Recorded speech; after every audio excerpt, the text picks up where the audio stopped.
आजाद भारत का पहला चुनाव। नमस्कार दोस्त, स्वागत है पीआरएसटी चैनल पर। हमने अपने पिछले 2 एपिसोड के जरिए आपको अधीन भारत में हुए 2 चुनावों के बारे में संक्षिप्त में जानकारी दी। आज हम उसी क्रम में आजाद भारत के पहले चुनाव के बारे में आपको बताएंगे, जिसे देश की आजादी के बाद 1951-52 में कराया गया था। मतलब देश के 1947 के 3-4 साल बाद देश में आम चुनाव हुए, जिसमें जवाहरलाल नेहरू प्रधानमंत्री के रूप में चुने गए। आज हम अपनी चुनाव प्रणाली की कितनी भी खामियां निकालें, लेकिन जब अतीत में लौटकर विचार करते हैं तो इसे अविश्वसनीय उपलब्धि के रूप में पाते हैं। हम अपनी सरकार स्वयं चुन सकते हैं। ये भाव तब रोमांच पैदा करने वाला रहा होगा। 497 लोकसभा तथा राज्य विधानसभा की 3283 सीटों के लिए भारत के 17,32,12,343 मतदाताओं का निवेदन हुआ। इनमें से करीब 85% लोग जो निरीक्षक थे, अपने जनप्रतिनिधियों का चुनाव करके पूरे विश्व को आश्चर्य में डाल दिया। 25 अक्टूबर 1951 को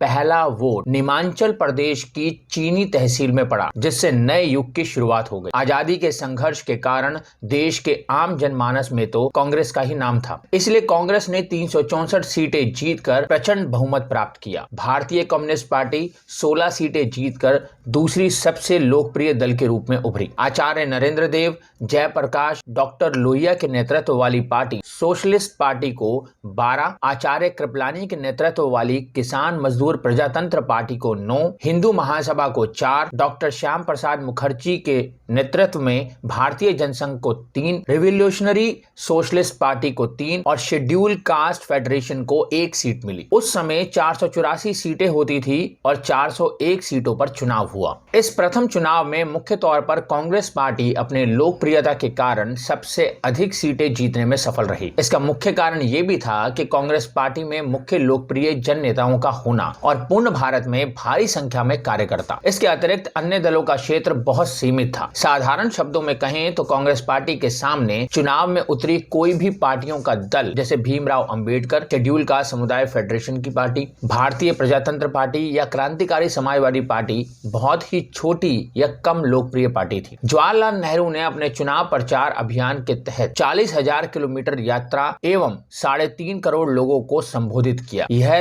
तब असाधारण एवं अभूतपूर्व कार्य था। हालांकि विपक्षी पार्टियों के लिए काम करने के अवसर थे, उनके पास तेजस्वी नेता थे, लेकिन उनके पास संगठन, संसाधन और कार्यकर्ता ऐसे नहीं थे कि इतना व्यापक अभियान चला सके। उस समय मीडिया का इतना विस्तार भी नहीं था कि उसके माध्यम से अपनी बात लोगों तक पहुंचा सके। तब भी अलग अलग क्षेत्रों और राज्यों में कांग्रेस से अलग पार्टियां आजाद भारत के पुनर्निर्माण, जीवन यापन, आम नागरिकों के अधिकार, राजनीतिक पार्टियों के ढांचे, अर्थव्यवस्था, समाज, संस्कृति आदि मुद्दों को लेकर जनता के बीच गए। इसी का परिणाम था कि करीब 31% वोट इन पार्टियों को मिले, जबकि कांग्रेस को 44.91% वोट हासिल हुए। इस चुनाव में चुनाव आयोग द्वारा किए कार्य भी किसी उपलब्धि के समान थे, जैसे मतदाताओं का चुनाव पंजीकरण, मतपेटियों की व्यवस्था, मताधिकारियों की व्यवस्था, मतदान सामग्रियों की दूरस्थ स्थानों तथा मत स्थलों तक पहुंचाना, मतपत्रों, मत चिन्हों, पार्टियों का रजिस्ट्रेशन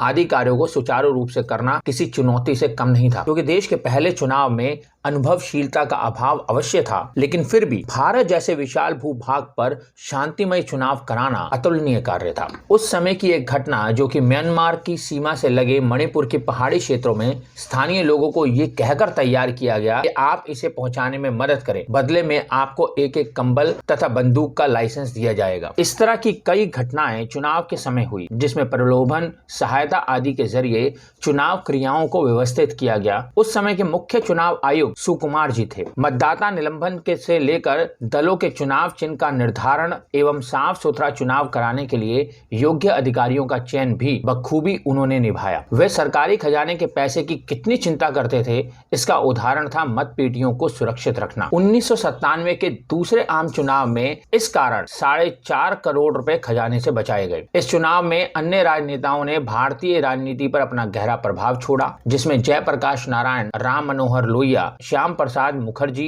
मुख्य रहे। संक्षेप में कहे तो आजाद देश का पहला चुनाव जीतना सुनने में आसान सरल लगता है, उससे कई अधिक इसके क्रियान्वयन करना बहुत ही कठिन था। लेकिन इसकी सफलता ने पूरे विश्व में अपनी एक अलग छाप छोड़ी और भारतीय लोगों जन समूह में खुले तौर पर लोकतांत्रिक व्यवस्था का जोर शोर से स्वागत ही नहीं बल्कि चुनाव में भाग लेकर अपनी उपस्थिति भी दर्ज कराई। इस महत्वपूर्ण जानकारी में आपकी क्या राय है, कृपया कमेंट करके हमें अवश्य सूचित करें। धन्यवाद। ऐसी और भी रोचक और दिलचस्प खबरें जानने के लिए आप विजिट कर सकते हैं हमारी वेबसाइट www.prsdnews.in। लिंक डिस्क्रिप्शन में दिया हुआ है, अभी जाएं और विजिट करें हमारी वेबसाइट www.prsdnews.in।